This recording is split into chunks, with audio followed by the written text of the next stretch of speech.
grande émotion, beaucoup de joie de vous présenter cette exposition.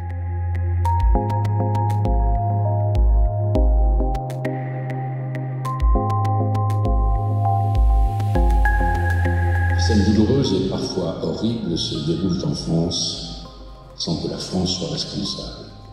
À Paris, par dizaines de milliers, les Juifs ont été traités avec la plus barbare sauvagerie. C'est un honneur pour moi d'inaugurer cette exposition avec vous, monsieur le recteur, parce qu'il est très important que ce travail de mémoire et de gratitude ne reste pas dans la confidentialité des relations entre responsables de culte catholiques et juifs. Dans ces temps d'interrogation en tous sens, dans ces temps où l'accès à la connaissance se modifie à grands pas, il est capital que nous, aujourd'hui en responsabilité dans la société, aidions les jeunes et les enfants à intégrer la mémoire de l'histoire terrible de la Shoah. Il est capital que nous leur montrions qu'il est possible de ne pas agir comme on nous le prescrit lorsque ce qui est prescrit offense l'humanité, qu'il est possible de choisir le bien et de ne pas prêter la main au mal, et qu'il appartient à l'essence de l'humain que chacun assume la responsabilité de ses actes et s'interroge sur leur sens.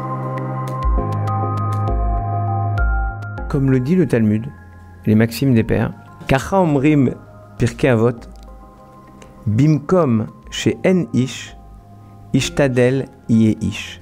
Dans un endroit où il n'y a pas de personne, un homme, toi sois-le. C'est trop facile dans notre vie de considérer que personne ne le fait donc je ne vais pas le faire. Tous ces visages, ceux que vous exposez, et le visage des plus de 4000 justes en France, ces visages nous disent il suffit de se lever et les choses changent.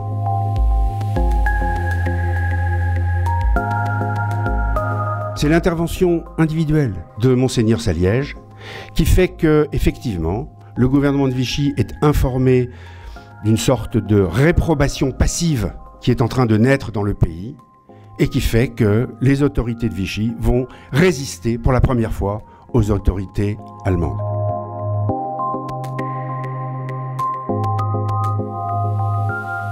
Les justes parmi les nations étaient catholiques, protestants, musulmans, athées. Aujourd'hui, la conférence des évêques de France met en lumière des chrétiens, et en particulier des évêques, qui ont fait ce qu'ils savaient être juste.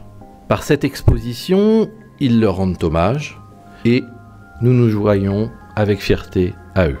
Nous célébrons leur humanité qui transcende les différences religieuses, et je me félicite que des élèves de l'enseignement catholique, juif et public puissent en profiter.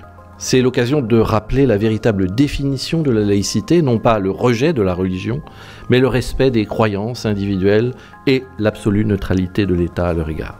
Nous devons faire en sorte que le souvenir des crimes commis habite les générations futures et espérer qu'il les guidera dans leurs choix.